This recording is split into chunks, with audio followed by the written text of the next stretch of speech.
Selanjutnya, kita ikuti program Mutiara Pagi.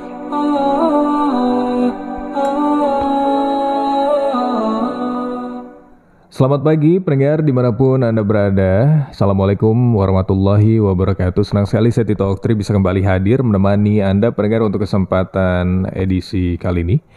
Hari Minggu tanggal 24 September 2023. Di kesempatan kali ini pendengar kita sudah ada dalam program dialog interaktif tanya jawab Mutiara Pagi akan menemani Anda pendengar hingga tepat pukul 6 waktu Indonesia Barat sebelum nanti kami hadirkan untuk Anda warta berita daerah. Di kesempatan kali ini pendengar sudah bersama kami narasumber kita hadir langsung di Studio Pro 1 RRI Padang. Saya akan perkenalkan dan juga sapa untuk Anda. Ini dia ada Ustadz Dr. Haji Firdaus MHI selaku dosen ilmu falak dari Universitas Muhammadiyah Sumatera Barat, anggota BHR Sumatera Barat dan juga anggota Komisi Fatwa MUI Sumatera Barat. Kita coba sapa dulu. Selamat pagi, Assalamualaikum Ustaz. Waalaikumsalam warahmatullahi wabarakatuh ya. Iya. Pagi yang cerah ya. Iya, alhamdulillah ya Ustaz ya. Kabar baik ya Ustaz? Sehat? Alhamdulillah sehat.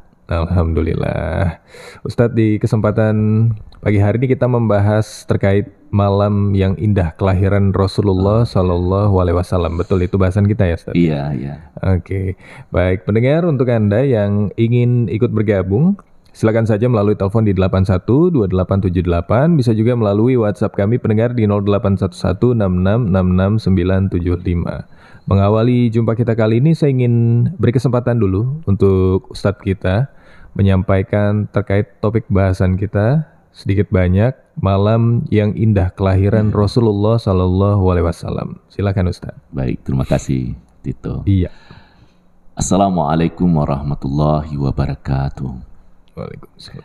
Alhamdulillahi rabbil alamin. Asyhadu an la ilaha illallah wa asyhadu anna Muhammadar Rasulullah. Rabbishrah li sadri wa yassir li amri wahlul 'uqdatam min lisani yafqahu qawli. Pendengar yang berbahagia, bicara tentang kelahiran Nabi Muhammad sallallahu alaihi wasallam pada hari Senin tanggal 12 Rabiul Awal tahun Gajah. Pendekatan tahun Masehi ada yang berpendapat April, ada yang Agustus. Tapi yang jelas tidak pada musim dingin. Kalau musim dingin itu bulan November, Desember, dan awal Januari. Atau di Januari itu sendiri masih musim dingin di Makkah. Jadi bisa diterima kalau seandainya bulan Agustus atau April, tapi itu bukan bagian penting.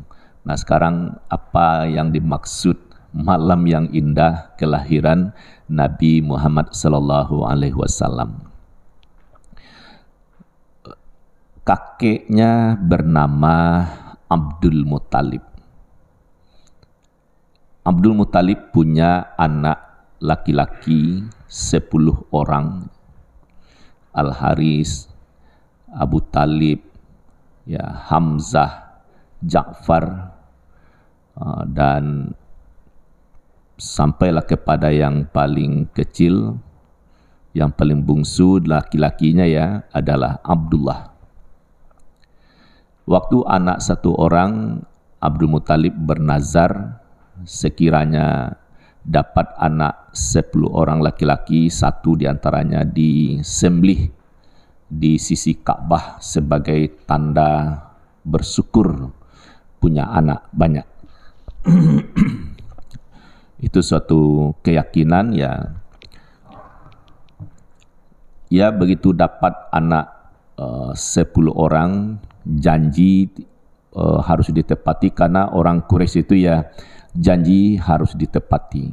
Kalau iya, benar-benar iya. Kalau tidak, benar-benar tidak. Jadi sifat orang Quraisy tidak dalam beria lalu tidak di hati. Di mulut tidak lalu iya di hati tidak. Jadi memang apa yang dikatakan itulah di dalam hati. Nah, sampai kepada menunaikan nazar itu banyak yang melarang, sampailah ya singkat cerita itu diganti dengan 100 ekor onta. Jadi yang disembelih itu 100 ekor onta. Memang perjalanannya panjang karena semuanya melarang dan Abdul Muttalib tegas dengan janjinya itu. Nah, selamatlah Abdullah. Abdullah kecil selalu dibawa ke Ka'bah. Teman Abdul Muttalib ini bernama Wahab, juga punya gadis kecil, dibawa pula ke Ka'bah namanya Aminah. Jadi Abdullah dengan Aminah itu sudah sepermainan waktu kanak-kanak. Kiranya orang ini berjodoh ya. Nah, malam yang indah, penghujung malam ya, menjelang fajar gitu, Abdullah bangun duluan. Di sisi istrinya, dia memandang Aminah, ya sangatlah cantik. Memang Abdullah itu gagah rupawan, Aminah juga sangat cantik, dipandang dengan kasih sayang. Antara gelap-gelap terang lah ya, tampak istrinya ini senyum. Begitu senyumnya sempurna dia bangun, maka bertemulah dua wajah saling tersenyum. Lalu ditanya, apa mimpimu? Dia mengatakan melihat sesuatu yang sangat indah. Jadikanlah itu mimpimu sebagai penghibur. Sampai kepada perpisahan, Abdullah harus berdagang ke negeri Syam. Waktu itu berdagang ya paling cepat itu 2 bulan. Bagi pengantin baru, berpisah 2 bulan bisa dimaklumi sangat berat.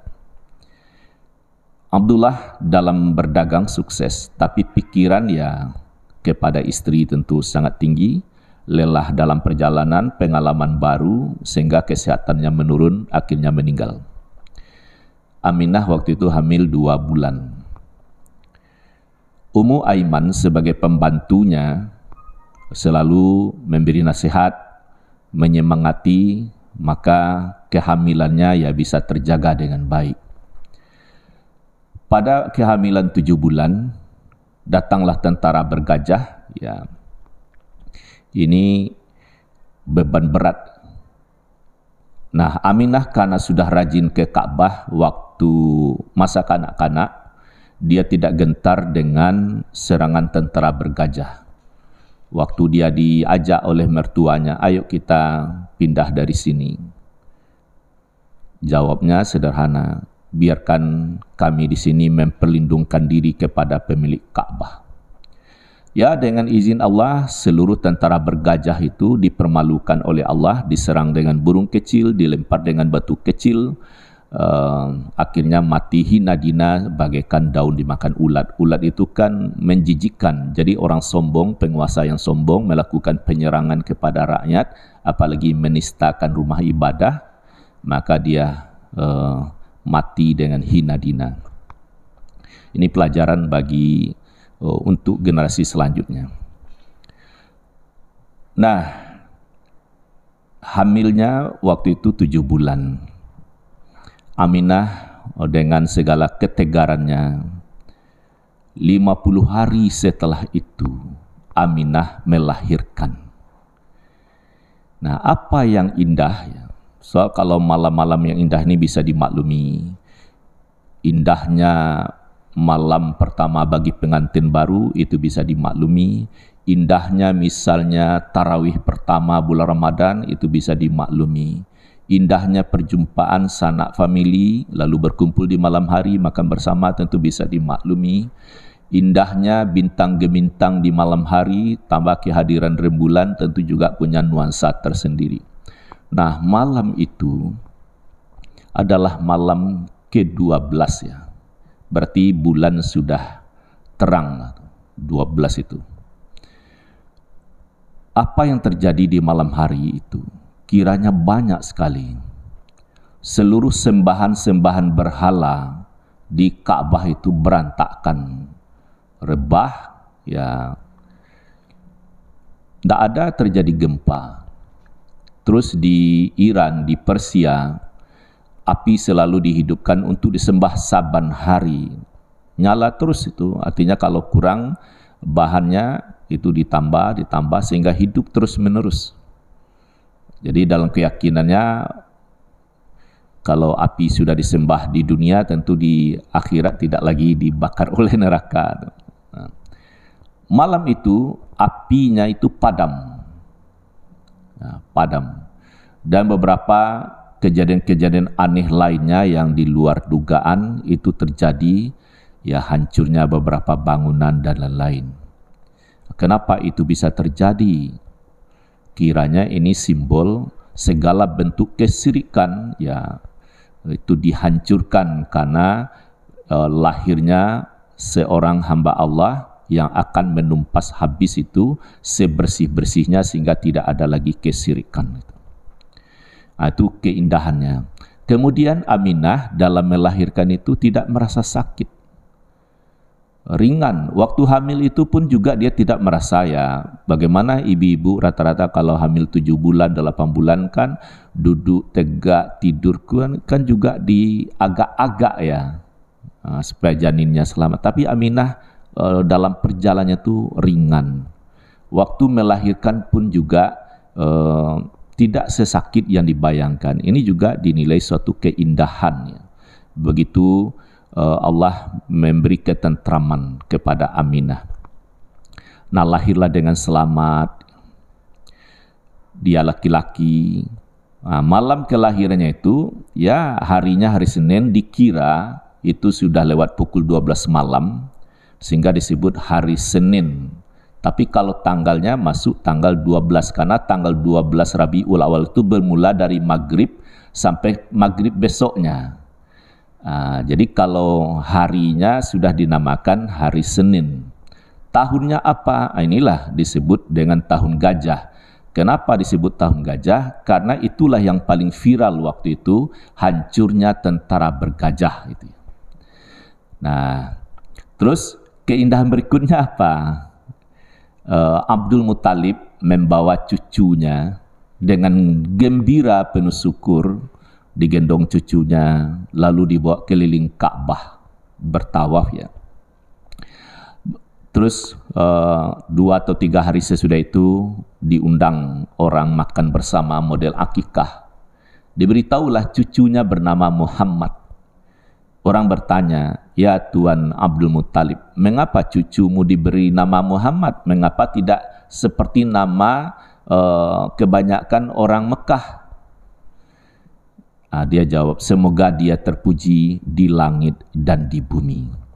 Ya, Allah memujinya, berselawat kepada Muhammad dengan membanggakan kepada semua malaikat. Malaikat juga memujinya, itu memohonkan ampun atau maghfirah untuk Nabi Muhammad SAW. Dan di bumi ini ya kita ini berselawat kepadanya, Allahumma salli ala Muhammad wa ala ali Muhammad. Nah, mengapa Abdul Muthalib bisa menjawab begitu? Inilah kedalaman ilmu Abdul Muthalib. Dia menjaga ya apa yang dia pahami karena dia penjaga Ka'bah, sebagai orang yang berpengaruh, tentu penuh penjiwaan. Nah, sampai di sini saya kira bagaimana indahnya keberadaan seorang Muhammad SAW. Tentu banyak sumber bacaan yang bisa kita geluti sehingga kecintaan kita kepadanya bertambah tinggi. Dengan harapan kita ungkap ini, kita sering berselawat padanya, kita mencintainya, dan kelak nanti bisa jumpa dengan Nabi Muhammad SAW. Untuk pengantar kita cukupkan sampai di sini. Kita beri kesempatan untuk pendengar kita, Tito, ya. Iya, baik. Terima kasih banyak Ustadz. Ini penjabarannya sedikit banyak terkait